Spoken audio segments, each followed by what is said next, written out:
James, can I please have the table topics timing parameters? For table topics, each speaker will have 1 to 2 minutes to respond. I will show the green at 1 minute, meaning 1 minute remaining, yellow at 1.5 minutes, meaning 30 seconds remaining, and red at 2 minutes, meaning plus 30 seconds to qualify. Thank you. The sun. When I think about the sun, I think about the rags to riches story of a little orphan girl and the famous song that she sung, Tomorrow, by Annie. Sarah, in your best Annie voice, would you? No, I know.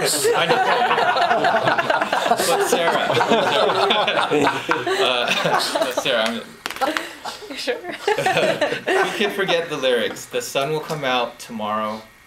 Bet your bottom dollar that tomorrow there'll be sun. Actually, if Annie lived in Tromsø, Norway, I don't know how to say it, but I think that's how you say it. Tromsø, Norway. And she was telling you to bet your bottom dollar that tomorrow there'll be sun, she would be very deceitful and evil. Because Tromsø, Norway has this thing called the polar night, which lasts all winter, from November to January. Do you prefer the day or the nighttime? And why, Sarah?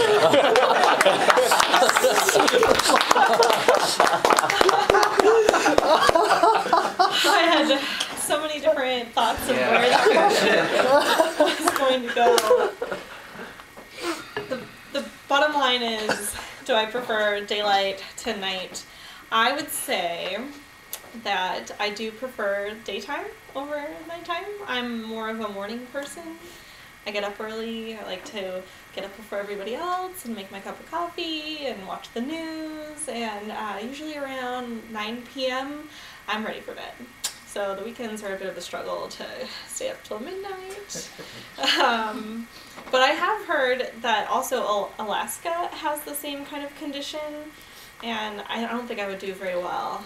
Even during June bloom, when it's just kind of gray out, I get kind of down, and I just want the sun. I want to be outside, so I definitely prefer to be out in the daylight on a nice sunny day, not too hot, and get all my things done and be in at night.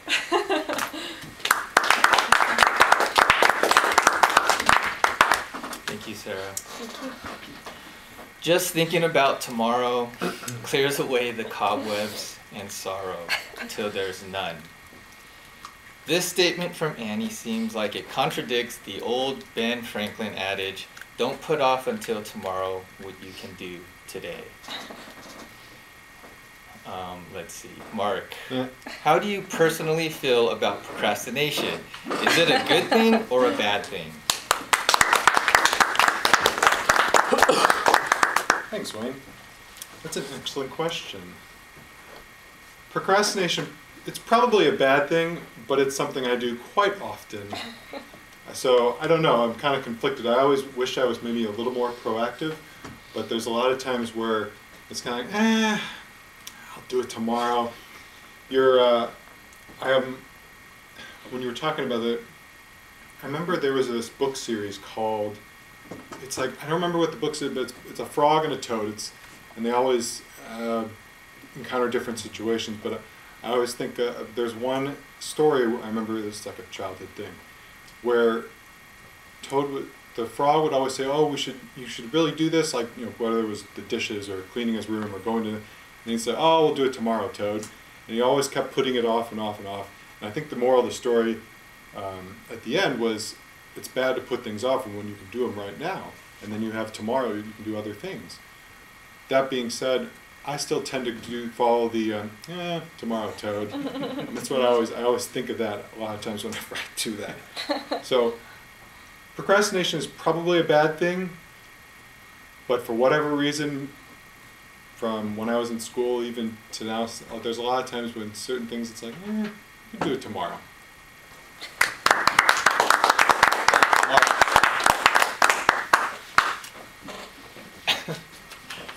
So the second part to that stanza of the song. Clears away the cobwebs and the sorrow. Jamil, what insects do you like or dislike, and why?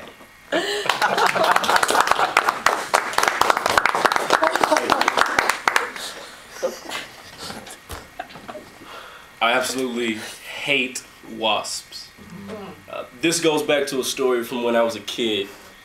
I was playing in the backyard of my house, and I was playing basketball.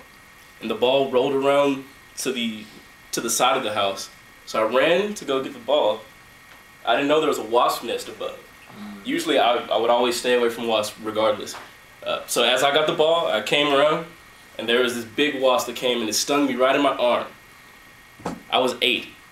I had a sister that was 5 years older. She was 13 at the time. And when she saw it, she said, "Oh man, Jamil, you know if you get stung by a wasp again within the next 2 weeks, you're automatically gonna die." I was scared to death. And by her telling me that, I don't think I went outside for the next 2 weeks. I cried to my mom. I said, "Hey, I don't want to go to school. There might be a wasp nest on my way to the car to get to school." This was a very tragic moment in my life. But to think of an insect that I actually do like and do appreciate would be none of them. I don't think insects serve any purpose besides being pests, and ants. Yeah, they're all disgusting. That's my story. Is that a dildo? About the wasp? Was a true story. Yeah, we'll have to research on getting stung twice next Yeah, I week. can- Okay. When I'm stuck with a day that's gray and lonely,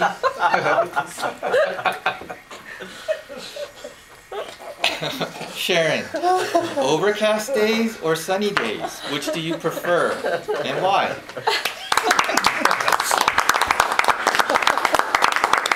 Thank you, Mr. Table Topics Master. A few weeks ago, I actually mentioned about the difference in air conditioning and heat. I think that was one of the table topics the questions that came up, because I was able to share freely that I am menopausal. So it's always, cool is always better. There's no such thing as too cool as far as I'm concerned. However, I love sunny days. Sunny days elicit smiles from me. They give me a license to have fun. They allow me to be who I am. I was born in the morning, so I think that has a lot to do with it, 10:55 a.m. I am the ultimate morning person. I wake up singing in the morning, whether anybody wants to hear me or not. I was really looking forward to the question. Singing in your best Annie voice. I can't carry a tune, but I love to sing. So I come in the morning singing, and I get that all the time. Oh God, here she comes. There is a medical term for SAD, S-A-D, and I forget what the S-A-D stands for, but Seasonally adjusted disorder. thank you very much. So the overcast weather makes me sad, not to the point of where I'm depressed, but it actually affects my mood. So I am more of a sunshine person all day, every day, and I try to bring sunshine wherever I go. Mr. Tabletop. Thank you, Doug. Sharon, eat a banana. It helps with sad. And my bananas usually look like that.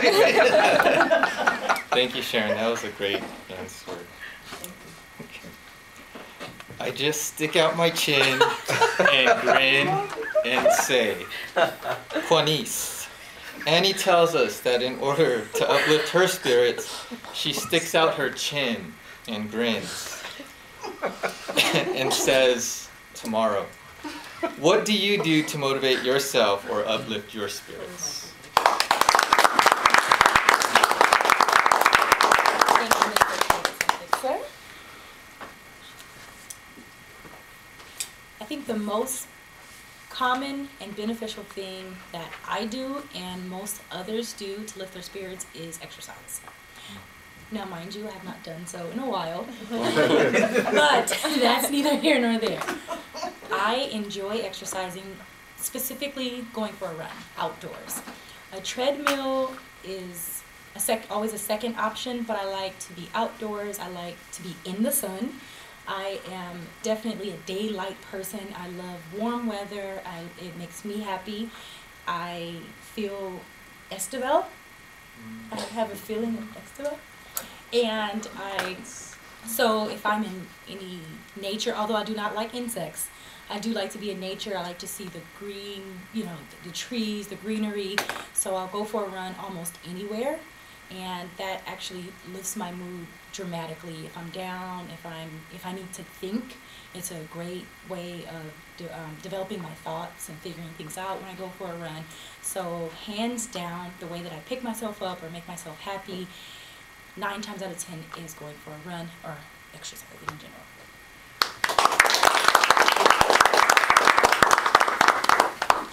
Thank you, Connie. I think we have time for one more. So one more question. Doug, the sun will come out tomorrow, so you gotta hang on till tomorrow, come what may. I sometimes can be seen as a pack rat or a hoarder because I hold on to everything and anything. In your work life, do you stack or do you file your papers?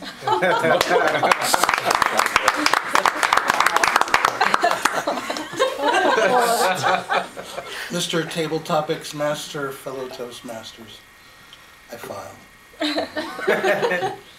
My last 25 minutes of every day, I go through my email backwards. File it, destroy, file it, destroy. That's one of the ways I'm efficient because I don't know about you guys, you young people. You're probably substantially better at not suffering from decision fatigue, but after 50, I'm rock solid from 8 to 2. I'm hard to outperform in that little window. Before it, not so much. After it, here's a rule that I learned from somebody a long time ago. Don't change or make a decision after that period. In other words, your decision-making time between whatever's good for you and whatever is good for you. Make decisions. When you're outside of that, postpone the decision till another time, or do not undo your current decision. Like Martin, he's very good at making decisions all day long. I mean, literally from 6 in the morning till probably 6 at night, he's like, wham! because he's good at making decisions. But we all have different windows. And when you realize that your window is, like mine, 8 to 2, I can make really good decisions in that time, and I add value, and I do some stuff that's just amazing sometimes in my world, because I'm a good communicator. So, to answer your question, at the end of my day, I file.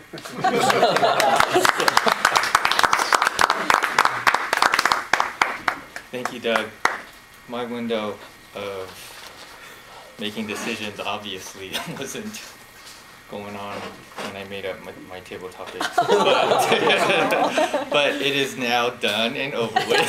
So I would like to now turn it over to